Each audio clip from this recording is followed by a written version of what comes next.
Buen día a toda la audiencia de Norte Play. Hoy tenemos una invitada muy especial. Ella es Cecilia Benot, es politóloga, magíster en Relaciones Internacionales, es docente en la UBA y es especialista en antisemitismo y conflicto árabe-israelí. Cecilia, visita la provincia por un par de actividades que tiene estos días y también aprovechando en el marco del primer aniversario del ataque mortal perpetrado por el grupo terrorista Hamas en el Festival Nova el pasado 7 de octubre de 2023 en una zona del sur de Israel, ¿no es cierto?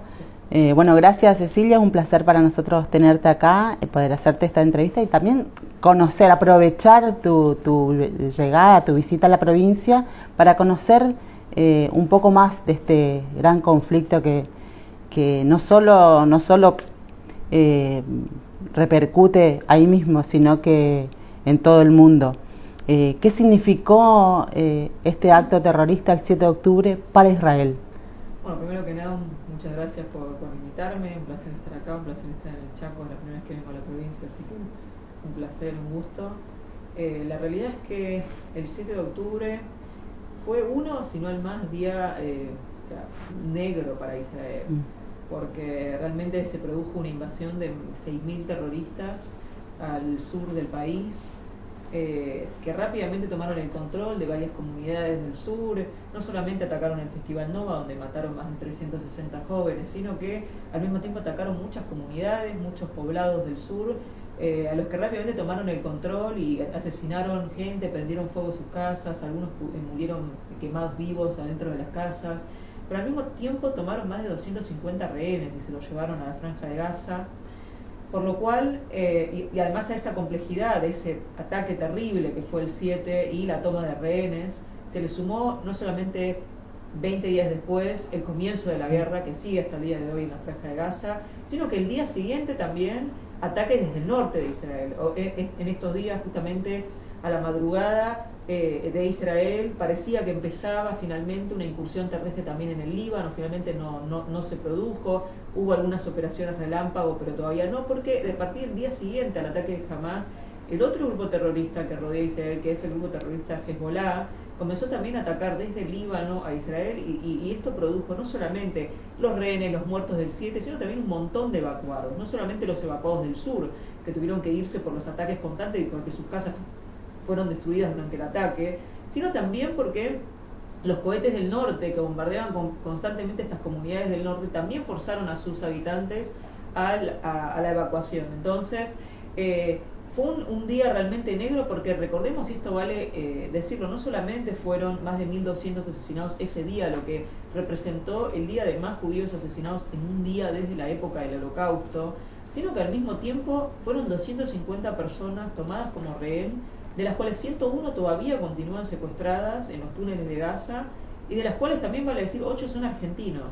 8 son argentinos, uno de ellos fue asesinado el 7 de octubre y su cuerpo fue llevado como rehén, pero los otros 7 se suponen vivos. Son los hermanos Horn, Eitan y Yair, son los hermanos Junio, Ariel y David, y son Giri Vivas y sus 2 hijitos, de Kfir, que es un bebé de 1 año, y Ariel, que tiene 5 años, 5 años los cumplió en cautiverio, de hecho el bebé cumplió 1 año en cautiverio también. Lo cual me parece importante porque nos estamos acercando al aniversario, todavía 101 personas continúan secuestradas, 8 son argentinos, 2 son niños. Me parece que esto es algo que debería movilizarnos como país, que 8 de nuestros compatriotas todavía están secuestrados junto a otras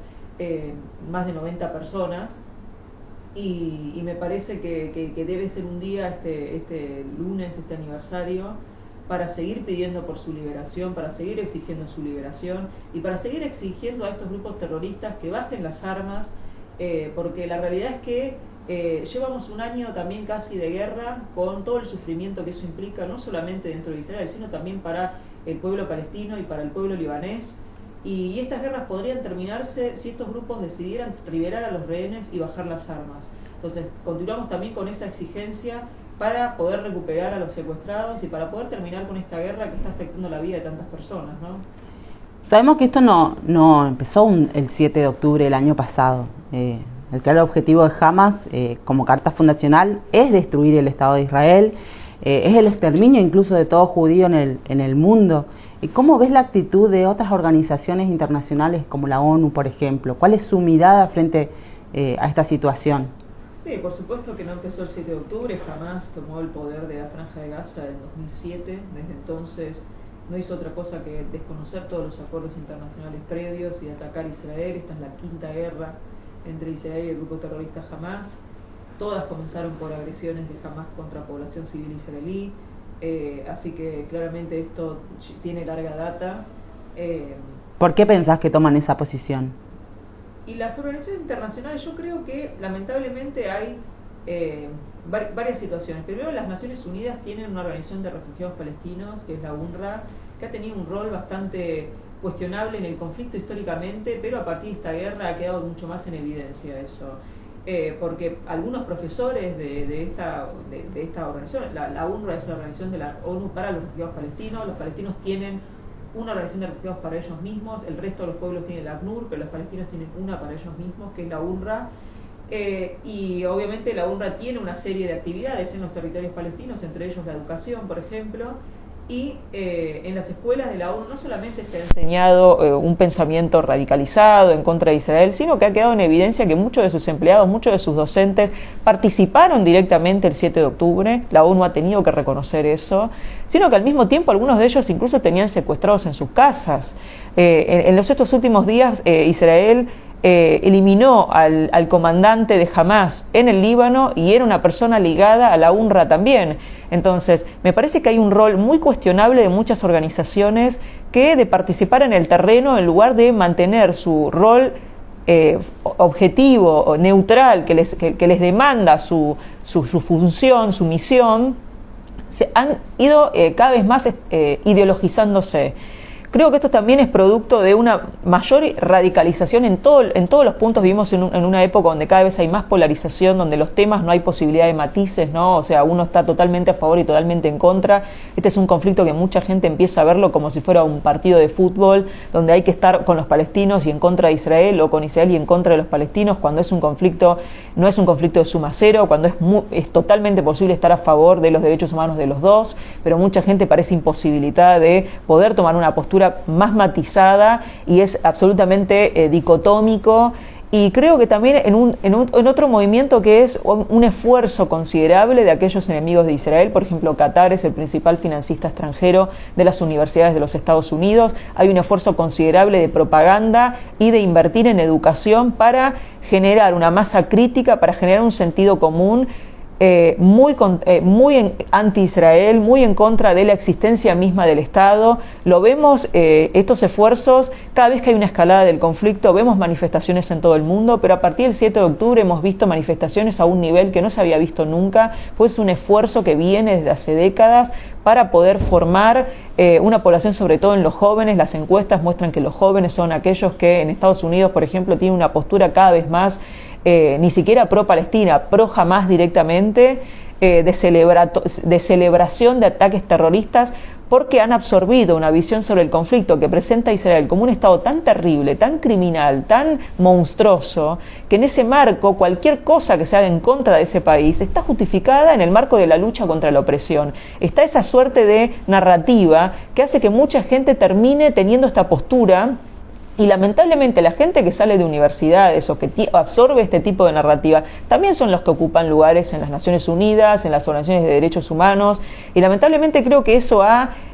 potenciado esta ideologización de estas organizaciones que lamentablemente tendrían que tener una postura neutral, pero cuando uno escucha al secretario general de Naciones Unidas, Antonio Guterres, de alguna manera, pocos días después del 7 de octubre, diciendo que eso no se producía en un vacío, sino que se producía en el marco de 70 y pico de años de opresión, o sea, de alguna manera justificando la masacre. Creo que es lamentable porque estas organizaciones terminan perdiendo una legitimidad cuando son organizaciones obviamente importantes, la Cruz Roja, Médicos Sin Fronteras. Sí, incluso cadenas de noticias importantes. Cadenas de noticias que han de alguna manera repetido acríticamente la información que sale de Gaza, que es toda información que reproduce Hamas. Entonces, me parece que es importante poder llamar también a la reflexión de más allá de lo que porque uno puede simpatizar más con los palestinos, simpatizar más con Israel, pero pensar que estamos hablando de seres humanos de ambos lados de la frontera, pensar que estamos hablando de un conflicto sumamente complejo, que incluso aquellos que nos dedicamos a estudiarlo hay cosas que todavía se nos escapan, que no se puede explicar mediante consignas, mediante un meme de Facebook o mediante, no sé, eslóganes. Es necesario poder insertar matices y poder pensar que no importa digamos, la postura que uno tenga, jamás podemos caer en la justificación del terrorismo, la justificación de una masacre. Incluyó no solamente masacre de niños, de ancianos, de mujeres y el secuestro de niños, de ancianos y mujeres, sino también la violencia sexual contra un montón de mujeres. Entonces me parece que hemos llegado a un punto que lamentablemente hay muchos jóvenes incluso que ven esto como algo justificado en el marco de la liberación nacional, y creo que eso es muy peligroso, sobre todo también nosotros en Argentina, que hemos sufrido dos ataques terroristas en los 90. Por eso es importante no solamente tratar de bajar el tono y tratar de incorporar matices en la discusión de este conflicto, sino también generar conciencia de que en ningún caso, en ningún contexto puede estar justificado una masacre como la del 7 de octubre, una violencia y un terrorismo contra población civil. Y por ejemplo, esto que decías de la narrativa, que hoy la narrativa está totalmente direccionada por la manga económica de estos grandes países totalitarios, dictatoriales. ¿Qué herramienta por ahí tiene un pueblo como el nuestro, un sudamericano que ya, como dijiste, ya ha sufrido dos grandes ataques, a través del conocimiento, a través si hay grandes cadenas de noticias que están totalmente solventadas por estas estructuras extremistas? ¿Qué herramienta dar a los jóvenes, por ejemplo, para conocer en profundidad y con objetividad lo que está pasando ahí? Yo creo primeramente que en Argentina, en comparación... Incluso hablando de los crímenes de honor, incluso sí, hablando de esta política súper perpetrada en esos lugares como legal. Sí, creo que en ese sentido Argentina estamos no es porque estemos excelente, pero creo que en perspectiva, en comparación con otros países, estamos en una situación mejor. No tenemos manifestaciones de miles y miles de personas con banderas de Hezbollah, como está pasando en Londres, como está pasando en Nueva York, como está pasando en Sydney. Realmente no tenemos esa situación, lo cual es positivo, pero al mismo tiempo brinda la oportunidad de trabajar para que eso no ocurra, porque en Estados Unidos era impensado hace 15 años banderas de Hamas o de Hezbollah en las calles de Nueva York, una ciudad con una población judía de millones. Entonces, creo que eso también, o sea, al mismo tiempo que debe darnos un poco de orgullo, porque está bueno pensar que en Argentina hay cosas que se hacen bien y tenemos una situación mejor, al mismo tiempo no dormirse y trabajar para que eso no pueda crecer, porque lamentablemente el discurso en contra de Israel, que es un discurso que a fin de cuentas termina demonizando no solamente al Estado de Israel, sino a todos los judíos del mundo, es un discurso que se vende disfrazado de causas de derechos humanos, causas de justicia social. Entonces hay mucha gente que lo abraza genuinamente con buenas intenciones y termina reproduciendo y normalizando esos discursos que en la práctica terminan lamentablemente perpetuando prejuicios y llevando a justificar cosas como las del 7 de octubre. Entonces me parece que en ese sentido es muy importante no solamente educar a los jóvenes en cosas como el Holocausto. Me parece que necesitamos, la educación en el Holocausto es muy pobre en todo el mundo. Hoy en día hay mucha ignorancia de lo que fue el Holocausto, y eso también contribuye a que la gente no tenga conciencia de lo que es el odio contra los judíos, porque ha crecido en un mundo quizá en donde los judíos son una población integrada, una población que quizá es exitosa incluso en sus países, y no tienen conciencia de que es una población perseguida, de que es una población, una minoría que sufre un montón de prejuicios. No los identifican como tales, identifican quizá fácilmente a la comunidad homosexual, a las mujeres, a las minorías raciales como minorías poco privilegiadas, pero a los judíos no los ven de esa manera, y lo cual también es más difícil después, en realidad también es más fácil después insertar un discurso de Israel como este país que oprime, cuando yo no tengo conciencia de los judíos como un pueblo perseguido que justamente consiguió su país porque necesita un país para protegerse de todas las persecuciones que ha sufrido en todo el mundo. Entonces me parece que es importante educar en la Shoah, y también es importante educar, por sobre todas las cosas, en lo que es detectar información falsa en redes sociales, porque la realidad es que las redes sociales brindan esta oportunidad de poder llegar a un montón de gente con información que quizá por otra forma no podría, al mismo tiempo permiten acceder directamente a, no sé, expertos que de otra forma también sería muy difícil, pero también permiten que cualquier persona suba un video explicando el conflicto, diciendo cualquier mentira, y que no haya nada para chequearlo, y que hoy en día los jóvenes se informan mayormente mediante las redes sociales. Bueno, eso pasó con el último bombardeo, cuando importantes cadenas de noticias salieron a decir que habían muerto como 200 niños y no hubo una foto, no hubo un discurso oficial que lo dijera. Sí, fue cuando cayó un cohete de los propios terroristas en el estacionamiento de un hospital. Exacto. Y los terroristas dijeron que había sido Israel bombardeando un hospital con 500 muertos, y después resultaron ser que había sido un cohete de ellos mismos con una mucho menor cantidad de muertos. En ese incidente incluso Médicos Sin Fronteras participó activamente de ese discurso diciendo que el hospital se caía a pedazos por el cohete. O sea, fue una cuestión y muchos medios de comunicación reproduciendo eso y tardando una semana recién en echarse atrás y reconocer el error. Entonces creo que hay que ser muy cuidadoso.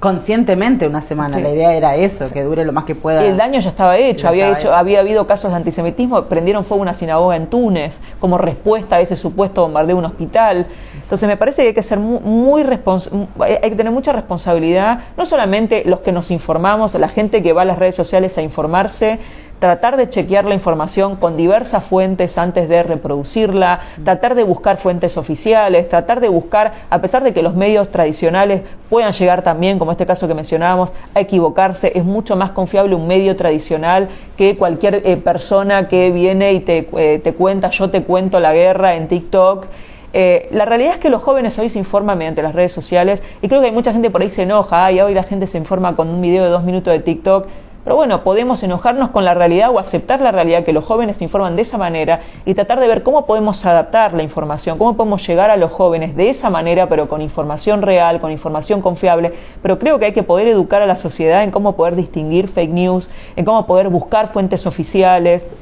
Y también, obviamente, educar sobre la Shoah, educar sobre diversidad. No solamente, muchas veces cuando se habla de diversidad, se habla de diversidad sexual, de diversidad de género, pero está faltando también la diversidad religiosa. Argentina es un país que tiene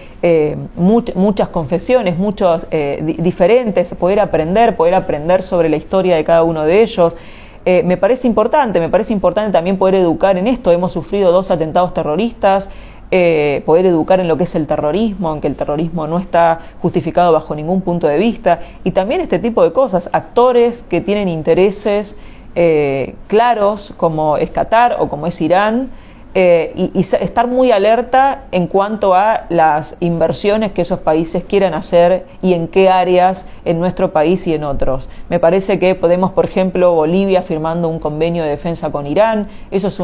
tiene que ser una alarma para nosotros. Irán puso 2 bombas en nuestro país, estamos hablando de un país vecino que firma un convenio de defensa, entonces tenemos la triple frontera, que con todo también los peligros que eso representa. Entonces me parece que tenemos que estar muy alerta, tenemos que educar a la población en estas cosas, pero también y como vos bien decías, de pensar que es bastante absurdo muchas veces que de sectores progresistas, si se quiere, se termine abrazando voces como las de Hamás, voces como las de Hezbollah, que reducen a la mujer casi a la servidumbre, que masacran homosexuales, que son antisemitas, que son fundamentalistas religiosos, que someten a su propia población al terror, porque no es solamente el terror contra Israel, su propia población, la población de Gaza, la población del Líbano, es sometida a estos regímenes de terror que secuestran a su población y usan todos sus recursos para la guerra en lugar de mejorarle su vida. Entonces me parece que en muchos casos se explota la empatía y la solidaridad legítima que la gente tiene con el sufrimiento palestino, que es real, y se lo trata de direccionar para, como los palestinos sufren, hay que abrazar extremismos como los de Hamás. Y la realidad es que de esa manera se silencian primero todas las voces que buscan la paz, todas las voces en la sociedad palestina que buscan la paz, que no quieren la guerra y que no son Hamás, se las silencia y se termina amplificando las voces de los terroristas que no solamente atacan a Israel, también someten a su propia población, a las mujeres, a la diversidad de sus propias poblaciones. Entonces me parece también eso importante, que es totalmente legítimo estar solidario con la población palestina que está sufriendo la guerra, pero creo que la respuesta no es entonces defender a Hamás, o sea, eso nunca puede ser la respuesta, porque lejos de haberle traído algo positivo al pueblo palestino Hamás, ¿qué le trajo? Le trajo únicamente sufrimiento, guerra. Entonces me parece que tenemos que poder ser solidarios con la población civil de ambos lados de la frontera que está sufriendo y rechazar los extremismos y los llamados a la violencia, porque este es un conflicto que se va a resolver únicamente a través de ambas partes sentándose en una mesa, llegando a un acuerdo de paz, definiendo fronteras seguras y pudiendo terminar con el conflicto, como ha pasado con otros países, como pasó con Egipto, como pasó con Jordania en el pasado. Es la única manera en la que se va a resolver. Entonces, si se promueven las voces que, lejos de promover ese entendimiento, promueven la destrucción del otro, el no reconocimiento del otro, el conflicto no se va a resolver y el sufrimiento de uno y del otro se va a continuar en el tiempo. Por último, ya terminando, ¿qué significó la muerte del líder de Hezbollah? Bueno, tanto para Israel como para la comunidad internacional. Bueno, creo que es Hassan Nasrallah,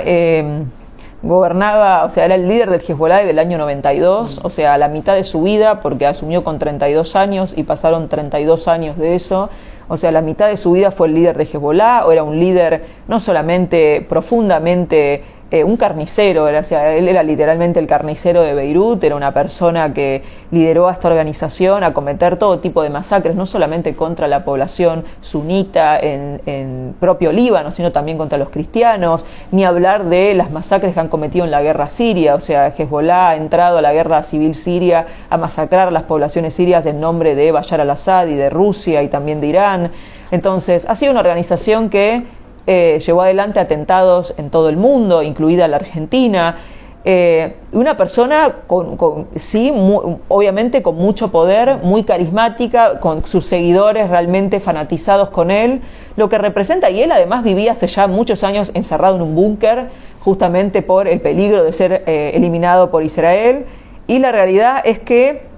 representó un golpe terrible para la organización, no solamente la pérdida de Nasrallah, con todo lo que eso representa en cuanto a no solamente el liderazgo concreto, sino lo simbólico que representa, sino también porque Israel en 2 semanas descabezó a la organización. No fue solo Nasrallah, sino todos sus altos mandos fueron eliminados. Y al mismo tiempo por cómo se dio, ¿no? Porque primero lo que se hizo fue esta operación que Israel no toma responsabilidad, pero se puede suponer que fue Israel, de explotar estos los Viper, los medios de comunicación que tenían, porque incluso el propio Nasrallah en febrero había dicho que no había que tener celular porque eran muy vulnerables a la inteligencia israelí, y encargó estos Viper que de alguna manera fueron saboteados, y explotó los Viper, no solamente dejando fuera de combate a muchos miembros del Hezbollah, miles, sino también rompiendo todos los medios de comunicación del grupo, no solamente los Viper, sino que al otro día le explotaron también los walkie-talkie, las radios. Entonces, esto dejó al grupo sin posibilidad de comunicación y obligado a reunirse físicamente, y esa obligación de reunirse físicamente es lo que expuso al líder justamente a este ataque. Incluso se suma la sospecha de que justamente ese mismo día el primer ministro de Israel viajaba a Nueva York para dar un discurso en las Naciones Unidas, y se cree que justamente se hizo medio este viaje también, se aceptó que el primer ministro viaje para dar la sensación de que no iba a pasar nada grande con el primer ministro en otro país, para que se confiara al grupo y se produjera esta reunión y así poder realizar este ataque. Así que creo que fue un golpe muy muy duro, hay que ver cómo sigue esto. Ahora incluso, como te decía antes, se están produciendo algunas incursiones terrestres relámpago de Israel en el sur del Líbano para destruir infraestructura del Hezbollah. No se produjo todavía una incursión terrestre abierta, pero se espera que en los próximos días pueda ocurrir algo de esas características. Recordemos que los objetivos de Israel en ese área es que la gente del norte pueda volver a sus hogares, y para ello se busca que el Hezbollah se retraiga al norte del río Litani, que hay una resolución de las Naciones Unidas del año 2006 que obliga al grupo a hacer eso y no ha cumplido durante todo este tiempo. Y creo que el Hezbollah ha quedado muy golpeado. Entre los Viper que han sacado de combate a muchos de sus oficiales, más que han quedado de alguna manera céfalos, ahora hay un nuevo líder, pero no es lo mismo, realmente no es fácil. Hay mucha gente que dice, no, lo reemplaza otro fácilmente. No es fácil reemplazar a un líder como Nasrallah, 32 años de liderazgo, con el cariño de alguna manera que se había ganado de sus seguidores. Es muy difícil, es un golpe muy fuerte, Creo que Israel entiende esto, por eso se está acelerando su operación para poder terminar con el Hezbollah, o por lo menos con la presencia de Hezbollah en el sur, rápidamente, y hay que ver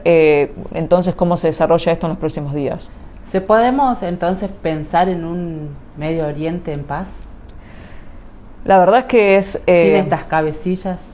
Creo que para pensar, incluso hay un detalle que es importante en esta pregunta que haces, que es que hace pocos minutos Estados Unidos confirmaba que Irán está planificando un ataque directo a Israel como represalia de todos estos ataques a sus proxies, y creo que ese tiene que ser el mensaje final. Detrás de Hezbollah, detrás de Hamas, detrás de los hutíes en Yemen, está Irán. Irán es la cabeza de todas estas guerrillas, es un país que su política exterior la lleva adelante de una manera tercerizada, o sea, en vez de ir la Guardia Revolucionaria a pelear, lo que hace es crear y financiar guerrillas en otros países y usarlas como carne de cañón, ¿no? Entonces el Hezbollah, Hamas, son todos brazos de Irán que van a luchar sus guerras por ellos. Entonces creo que para poder lograr ese Medio Oriente en paz, no solamente hay que terminar con el gobierno de Hamas en Gaza, hay que terminar con la usurpación que Hezbollah ha hecho del Líbano, la usurpación que los hutíes han hecho de Yemen, sino también hay que terminar con el régimen iraní y con su expansionismo en el Medio Oriente. Creo que hasta que no se pueda terminar con esa política exterior agresiva, imperialista que tiene Irán, de ocupar todos sus países vecinos y desestabilizarlos y ponerlos a su servicio, es muy difícil que el Medio Oriente pueda tener paz, y creo que esto lo entienden muchos actores de la región. Por eso es que en los últimos años ha habido tanto acercamiento de los Emiratos Árabes, de Bahrein, incluso de Arabia Saudita para con Israel, porque son todos países que también están muy preocupados por el ascenso iraní. Arabia Saudita está en guerra indirecta con Irán en Yemen, o sea, Arabia Saudita busca recomponer el gobierno que los hutíes sacaron, mientras que los hutíes combaten con Arabia Saudita. Entonces, muchos actores en el Medio Oriente entienden que el problema es Irán, que es el que está desestabilizando la región. Entonces, es fundamental, obviamente, eliminar la capacidad militar de estas organizaciones, pero si no se resuelve el problema, que es un régimen iraní agresivo e imperialista y terrorista, el principal sponsor del terrorismo del mundo, creo que no vamos a poder tener una región 100% de paz. Gracias, Cecilia. Y No, recordamos, antes de irnos, el 7 de octubre en Casa de las Culturas a las 20. A las 20 horas, a las 20, acá en el Chaco, el acto por el aniversario va a ser efectivamente el lunes 7 en Casa de las Culturas a las 8 de la noche. Muchas Así gracias. que es abierto al público, los invitamos, es un día muy importante a recordar, y recordar ese detalle: 8 argentinos todavía secuestrados de los 101 rehenes, y seguir pidiendo por la liberación de ellos. Muchas gracias, Cecilia. No, por favor, a ustedes.